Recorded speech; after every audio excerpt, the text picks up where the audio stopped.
সরাসরি চলে যাব ধর্মতলায়, কি বলছেন শুভেন্দু অধিকারী।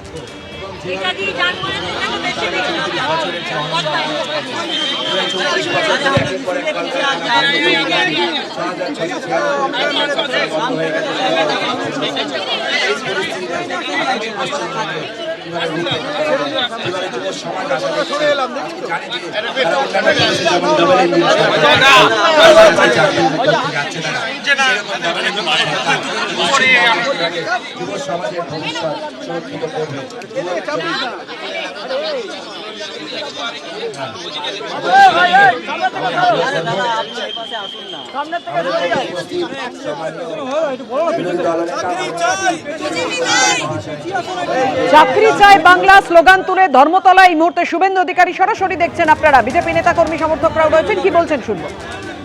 পশ্চিমবঙ্গ প্রদেশ ভারতীয় জনতা পার্টি যুব শাখা যুব মোর্চা গত কয়েকদিন আগে আমাদের ন্যাশনাল লাইব্রেরি থেকে রাজ্যের সম্মানীয় সভাপতি এবং জাতীয় নেতাদের উপস্থিতিতে পশ্চিমবঙ্গের সবচেয়ে বড় জ্বলন্ত সমস্যা বেকারত্ব এবং কর্মসংস্থানের ক্ষেত্রে শূন্যতা, সেটার প্রাসঙ্গিকতা এবং মেধাযুক্ত যুবক সমাজের তাদের যে যন্ত্রণা তাকে মাথায় রেখে একটা বড় ক্যাম্পেইন শুরু করেছে। তার নাম হলো নিয়োগ চাই বিজেপি তাই। আমি যুব মোর্চার রাজ্যের সভাপতি, তরুণ নেতা, কৃতি ডাক্তার, চিকিৎসক ডক্টর ইন্দ্রনীল খান সহ যুব মোর্চার প্রত্যেকটি ভাই বন্ধু এবং আমাদের বোনেদের যারা দার্জিলিং থেকে দীঘা, কোচবিহার থেকে কাকদ্বীপ পর্যন্ত এই কর্মসূচি পালন করছেন শব্দবিধি মেনে পরীক্ষা চলাকালীন, তাদের প্রত্যেককে আমি ধন্যবাদ এবং কৃতজ্ঞতা জানাই।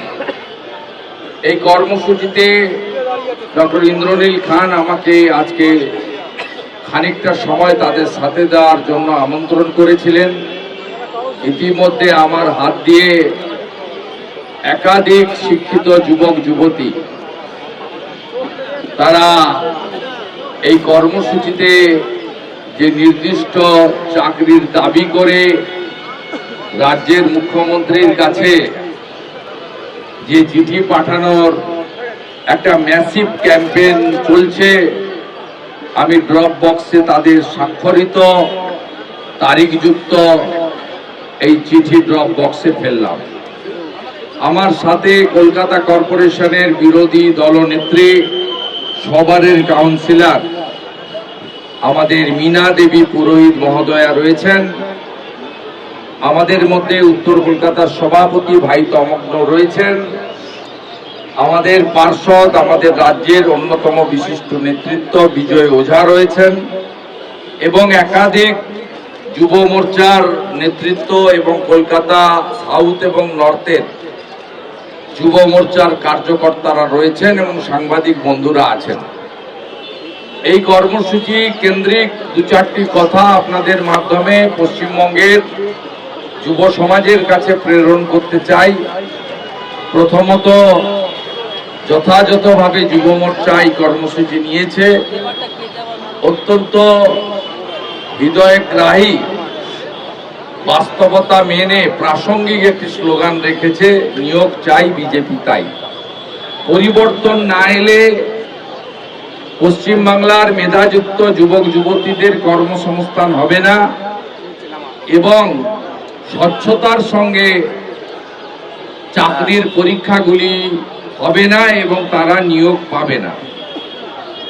আপনারা যদি গত কয়েক বছরের ইতিহাস পর্যালোচনা করেন বর্তমান সরকারের, তাহলে দেখবেন 2011 সালে 51টি নথিভুক্ত কর্মবিনিয়োগ কেন্দ্রে 99 লক্ষ প্লাস 1 কোটির কাছাকাছি নথিভুক্ত বেকার ছিলেন।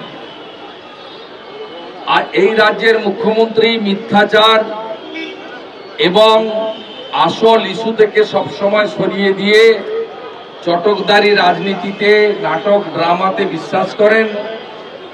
তাই আসল বেকারত্বের সংখ্যা যাতে কোনোভাবে সংবাদ মাধ্যম, রাজনৈতিক দল, বিশেষ করে জনগণ জানতে না পারে, তিনি প্রথম কাজটা করেছিলেন কর্মবিনিয়োগ কেন্দ্র তুলে দেওয়া। আজকে রাজ্যে কোনো কর্মবিনিয়োগ কেন্দ্র ফাংশনিং নেই।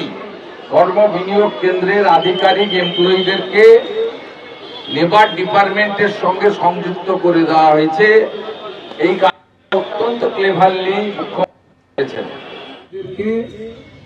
লেবার ডিপার্টমেন্টের সঙ্গে সংযুক্ত করে দেওয়া হয়েছে।